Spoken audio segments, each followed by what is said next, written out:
Hola, ¿qué tal amigos? Gracias por acompañarme en una nueva emisión.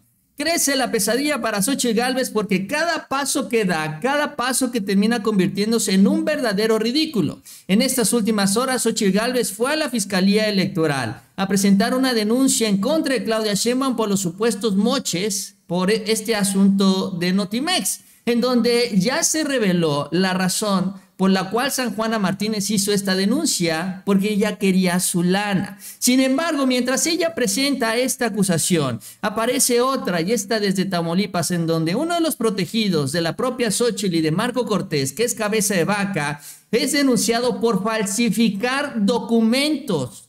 ¿Por qué? Porque lo querían impulsar para una diputación plurinominal y falsificó documentos ante el ayuntamiento y ante también una notaría pública, con lo cual ya se inició un proceso legal justamente por esto, por la falsificación. De esto vamos a platicar el día de hoy, las grandes contradicciones y una estrategia que va a iniciar Xóchitl Gálvez a nivel internacional, en donde va a ir a los Estados Unidos a invitar a observadores electorales.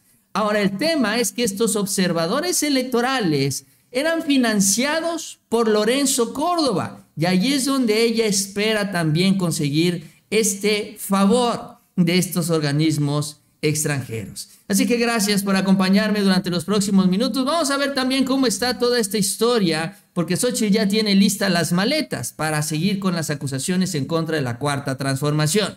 Y vamos a iniciar.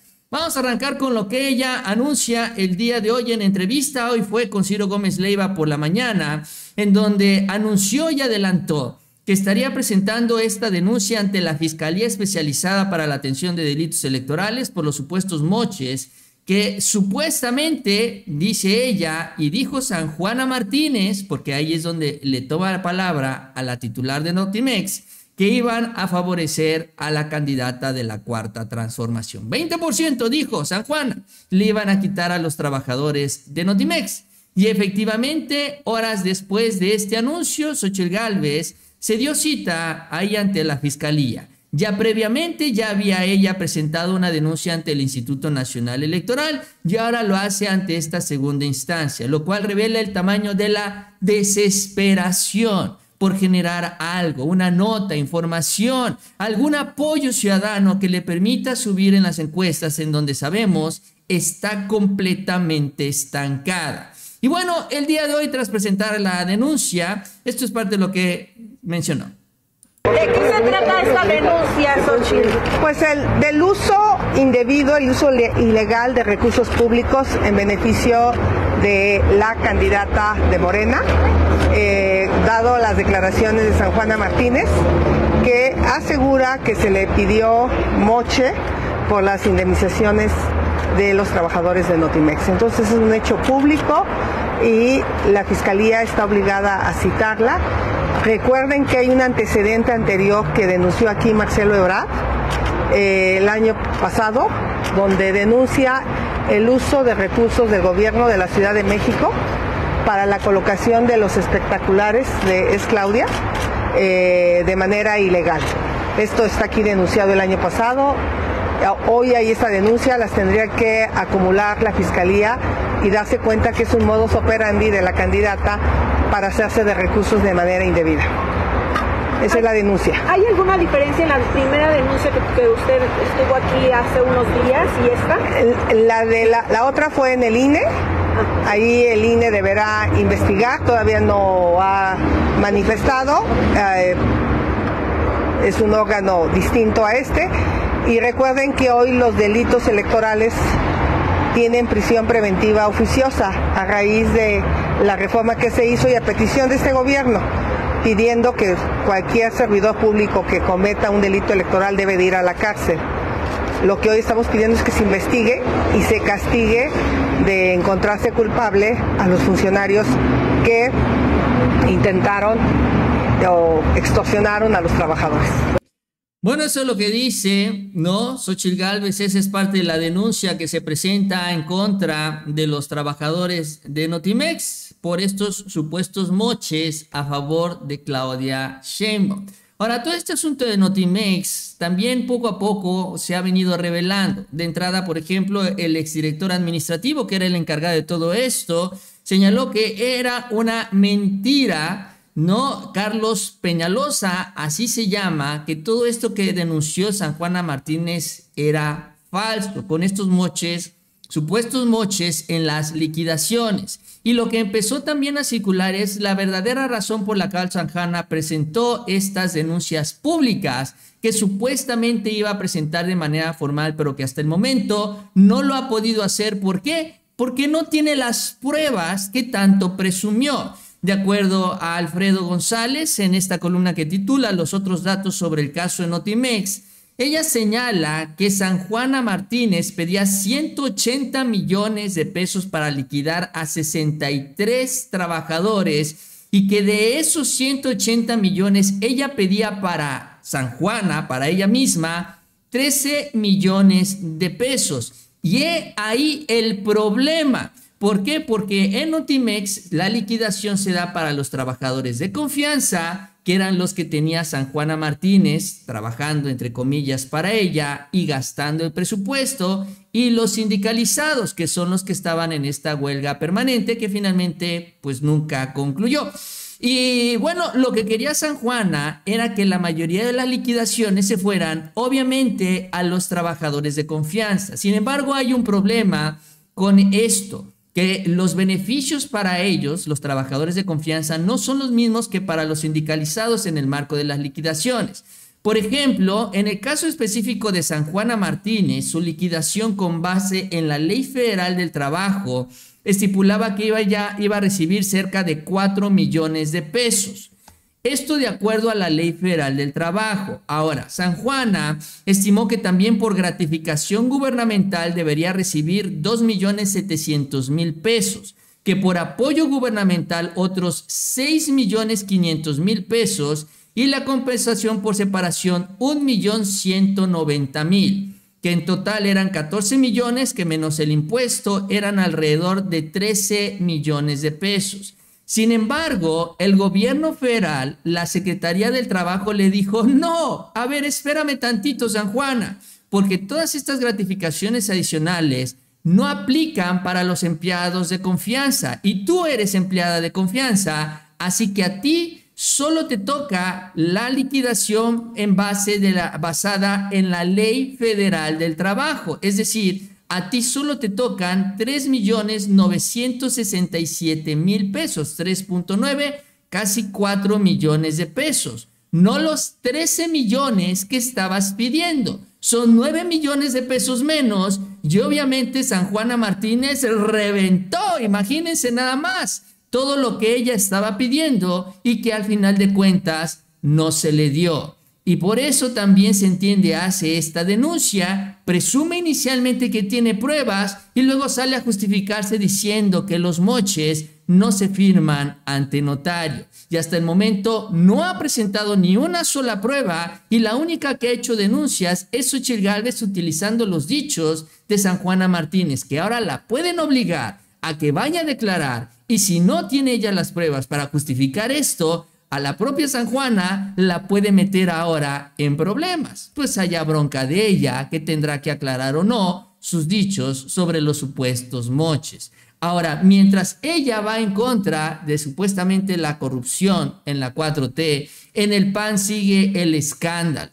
porque a uno de los protegidos de la propia Xóchitl y de Marco Cortés, bueno, está ahora metido en un tema de falsificación.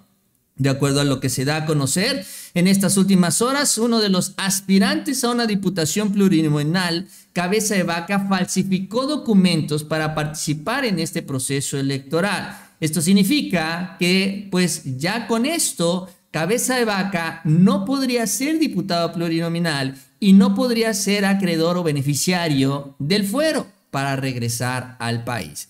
De acuerdo a la información que se tiene, Cabeza de Vaca habría obtenido una constancia de residencia de Reynosa mediante una documentación apócrifa, según se desprende de un intercambio de documentos que realizó el secretario del Ayuntamiento de Reynosa, Antonio Joaquín de León, y el notario que se quejó de que lo involucraron en un trámite mediante la falsificación de su firma. Porque lo que sucedió es que Cabeza de Vaca fue y solicitó un poder notarial para que su hermano pudiera realizar los trámites como esta solicitud de residencia en Reynosa, porque el señor está prófugo allá en Estados Unidos. Entonces el hermano de Cabeza de Vaca va al ayuntamiento, presenta este documento notarial y con eso se extiende esta acta de residencia con la cual supuestamente se registró en el proceso interno del bloque opositor. ¿Se acuerdan que él se registró y hasta un video se transmitió diciendo que aquí estamos y vamos a trabajar desde los Estados Unidos? Pero bueno, ahí lo aceptaron y Marco Cortés se prestó al juego. Resulta que el secretario del ayuntamiento fue con el notario y le preguntó: oye, notario, tú le diste este documento a Cabeza de Vaca. El notario revisa los documentos y se da cuenta que falsificaron su firma, que no es cierto, que él nunca validó este procedimiento que pues supuestamente habría realizado Cabeza de Vaca para darle facultades a su hermano para hacer todos los demás trámites. Incluso no solo se falsificó la firma del notario, sino también se mintió, señalando que supuestamente Cabeza de Vaca habría ido a la oficina del notario a firmar el documento, algo que obviamente tampoco sucedió. Entonces, lo que pidió el notario es que se haga una investigación y una sanción en contra de los involucrados en este proceso, que puede ser incluso el propio Ismael, el hermano de Francisco, y obviamente el exgobernador de Tamaulipas, por andar falsificando estos documentos, sin tomar en cuenta el hecho de que con esto Cabeza de Vaca no tiene su constancia de residencia y no puede aspirar a una diputación plurinominal. Así que mientras Xóchitl Gálvez empieza y se va a denunciar todo esto en la Fiscalía de Delitos Electorales, ahí están los delincuentes electorales del PAN haciendo de las suyas y además de manera muy burda que terminaron descubriendo tanto en Reynosa como el propio notario. Y ahora viene el proceso legal justamente también en contra de ellos. Ahora, en este escenario, pues la pesadilla sigue creciendo, sobre todo porque las encuestas así lo señalan. La más reciente, la de Mitofsky, señala que Claudia Sheinbaum le saca 2-1 esto en el mes de enero a Xóchitl Gálvez, 61% con respecto al 32% de la propia Xóchitl. Es decir, no se ve por dónde, sobre todo porque con estas denuncias que está haciendo Xóchitl Gálvez y la corrupción que se sigue dando en el PAN, no se ve cómo le va a hacer Xóchitl Gálvez para disminuir esta diferencia entre ambas. Y entonces empiezan a crear el discurso de que hay una elección de Estado, ¿no? Ahí están los moches, el gobierno está financiando a Claudia Sheinbaum y entonces para poder frenar esta elección de Estado van y supuestamente lo que buscarán hacer es traerse observadores electorales para denunciar esto, la intervención del gobierno del presidente López Obrador. Incluso Xóchitl Gálvez ya tiene organizado una gira a los Estados Unidos con este objetivo. De acuerdo a la información, Xóchitl Gálvez tiene un plan de viaje a Estados Unidos el mes entrante para solicitar justamente esto, la presencia de observadores internacionales en el actual proceso electoral, al advertir una intervención ilegal del gobierno en el poder. De acuerdo a las agencias Bloomberg, se reportó que el viaje sería a Washington y Nueva York para intentar reunirse con integrantes del Congreso, instituciones financieras y grupo de expertos para que participen como observadores aquí en nuestro país. Ahora, lo interesante no solo es esto, que bueno, finalmente es parte de la estrategia, sino lo que hay detrás. Porque estos observadores electorales eran financiados por Lorenzo Córdoba, le deben el favor al expresidente del INE. Incluso lo que se dio a conocer en estas últimas horas es que Lorenzo hizo jugosísimos negocios con las organizaciones ciudadanas, entre comillas, aquí en nuestro país, y con estas instancias internacionales a las cuales les entregó decenas de millones de pesos. ¿Para qué? Para ser observadores electorales. Sí, para eso les pagaban. Incluso se crearon fideicomisos temporales con cargo al erario en donde se pagaron asesorías, elaboración de proyectos, evaluaciones y hasta testificaciones sociales en licitaciones públicas. Entre 2018 y 2021 el INE, por ejemplo, pagó 30 millones de pesos a organizaciones que observaron las elecciones y otros 20 millones de pesos a universidades que realizaron estudios en donde supuestamente decían que se fortalecía la democracia en nuestro país, mientras que 3 organismos internacionales, estos mismos que va a ir a visitar Xóchitl Gálvez en unos cuantos días más, recibieron 55 millones de pesos entre 2015 y 2020. Estas organizaciones internacionales como la Interamericana de Derechos Humanos venían acá a México a ser observadores electorales. Todo financiado con el presupuesto del Instituto Nacional Electoral. Y evidentemente al final, cuando ellos terminaban sus evaluaciones, salían a decir que el INE de Lorenzo Córdoba era un ejemplo internacional de cómo organizar las elecciones. Mientras él se la robaba por un lado, le pagaba al observador para certificar que la elección había sido transparente. Ahora ya no tienen el presupuesto del INE, pero no lo duden que esta es la estrategia que ahora van a buscar impulsar. Ya no a favor del INE, sino en contra del INE, en contra de Guadalupe Tadei. Por eso lo están tratando de torpedear desde adentro. Por eso es que Lorenzo Córdoba tiene a este grupo de consejeros tratando de afectar el funcionamiento del INE, y por eso van a marchar el próximo mes de febrero para la democracia o por la democracia. Porque supuestamente la 4T ya está dañando al INE y ya está dañando al Tribunal Federal Electoral. Y para eso quieren a sus observadores, los mismos que ellos pagaron y los mismos que va a ir a traer, entre comillas, Xóchitl Gálvez. Y ahora la pregunta es, ¿de dónde van a sacar el dinero? ¿Quién lo va a financiar? Porque de a gratis nos queda claro que estos grupos no están trabajando. Pero ese es el tamaño de la desesperación, porque solo así van a tratar ellos de justificar esta derrota estrepitosa en las elecciones de este año, porque no van a crecer, no va a subir Xóchitl Gálvez, y es más, incluso con las propuestas en la mano, la diferencia todavía puede ser mucho mayor de la que ahorita se reporta en las encuestas, que es pues prácticamente en promedio 2-1. En fin, así las cosas, que Xóchitl siga ya denunciando, la corrupción seguirá borbotoneando, saliendo la pus allá en el PAN, y bueno, pues el control de daños que tratan de hacer para evitar un desprestigio total. En fin, así las cosas, yo con esto termino. Les agradezco que me hayan acompañado en la emisión. Si les gustó el video, les invito a que se suscriban. Les agradezco estas manitas para arriba y nos vemos a la próxima con mucha más información.